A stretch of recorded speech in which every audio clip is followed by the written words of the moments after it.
안녕하세요. H성형외과 백정환입니다. 오늘 설명드릴 내용은 사각턱 재건에 대한 내용인데요. 왼쪽에 수술 전 사진에서 보시다시피 사각턱을 절제하면서 이 오른편만 이렇게 좀 절제가 됐고요.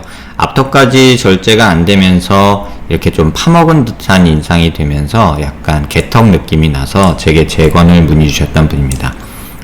왼쪽은 또 앞쪽까지 좀 절제가 많이 돼서 약간 비대칭으로 절제가 됐고요. 이렇게 겹쳐보시면 약간의 절제 양도 좌우에서 좀 차이가 나고 왼쪽이 조금 더 많이 절제가 된 모습입니다. 정면에서도 보시면 이렇게 이 부분, 신경관 바로 밑에 부분에 약간의 함몰이 관찰될 정도로 조금 많이 절제가 된 경우고요. 재건 후 모습을 보시면 보형물은 이렇게 그냥 수술 전 모습과 유사하게 하지만 그만큼 심하지는 않게 재건을 했고요. 신경관 앞쪽까지 이렇게 조금 패여있던 부분을 보형물을 하각부터 앞쪽까지 쭉 만들어서 이 부분까지 재건을 해서 어느 정도 그쪽에 함몰을 교정한 모습입니다. 우측 모습에서도 좌측에 비해서 좀 절제된 양은 적고 절제된 길이 자체도 신경관까지 오지 않고 앞쪽까지 왔기 때문에 그 부분을까지만 재건을 한 경우고요.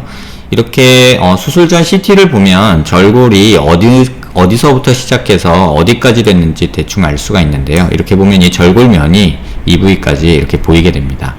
그래서 재건도 그 부위에 맞춰서 이 부위까지 재건을 한 모습입니다. 사각턱 재건에 있어서 가장 중요한 것은 많은 환자분들이 수술 전의 모습으로 가기를 원한다, 이런 경우는 거의 없는 듯 합니다. 다만 수술 전 모습보다는 조금 갸름하게, 하지만 지금처럼 과절제되지 않은 모습으로 항상 재건하기를 원하시는 듯 합니다. 그런 경우에 또 많이들 말씀하시는 게 정면 효과는 많이 없었으면 좋겠고 측면에서 그 개턱 느낌만 많이 없애고 싶다, 이런 말씀을 하십니다. 그런 경우에 이제 재건을 할 때 이 측면, 이 면을 재건을 할 때 이 피줄골 부위를 어떻게 처리하느냐에 따라서 그 정면 효과 부분이 나타나게 됩니다.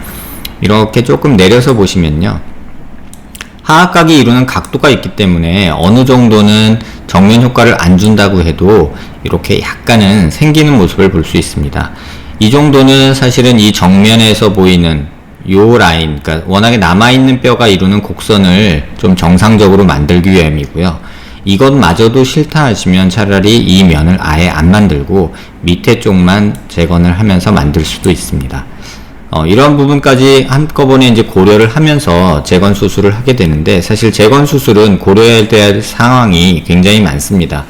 왜냐면 뼈의 모습을 통해서 겉의 모습을 바꾸고자 하는 게 사실 수술의 목적이기 때문에 수술 후의 모습을 정확히 예측할 수 없이 보형물이 어느 정도 들어가면 얼만큼 만들어진다, 뭐 이런 예측이 안 되기 때문에 많은 분들이 고민을 하십니다. 근데 이러한 경우에 조금 CT 상에서 이런 이미지들이 조금 도움이 되는데요. 이런 식으로 얼굴을 돌려보면서 턱선의 라인을 이렇게 좀 확인해 볼 수가 있습니다. 이런 식으로 보면 지금 이게 볼이 튀어나와서 이렇게 이중으로 보이는 거고요. 사실 턱선은 그 뒤에 있는 선이 턱선이 됩니다. 그래서 이런 라인들을 이렇게 겹쳐보면서 목 라인과 턱 라인, 이런 것들을 보면서 정면 효과를 줄 부분이 어디고 또 과절제돼서 없어진 부분이 어딘지 이렇게 조금 살펴보는 이런 이미징 툴들이 있기 때문에 도움을 조금 받을 수 있습니다.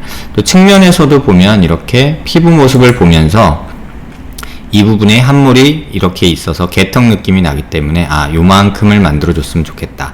그래서 하악각의 위치는 정상적으로 한 요정도 만들어주는 게 좋겠다 라고 계산을 하고 이렇게 부위를 정해서 겹쳐보면 대략 정확한 모습이, 완전히 정확할 수는 없지만 대략 하악각의 위치를 어디에 위치시켜야겠다라는 이런 모습들이 수술 전에 계획 단계에서 만들어질 수 있게 됩니다. 그래서 단순히 뭐 없어진 거를 살짝 보충하자 이런 개념이 아니라 좀 더 나은 모습 또는 수술 전의 모습과 거의 유사하게 이런 방향으로 수술을 진행하기 위해서는 수술 전에 이런 CT나 어떤 이미징 툴들을 이용해서 조금 더 면밀히 고민하면서 수술 계획을 환자분과 의사와 함께 하는 것이 중요하리라고 생각이 됩니다.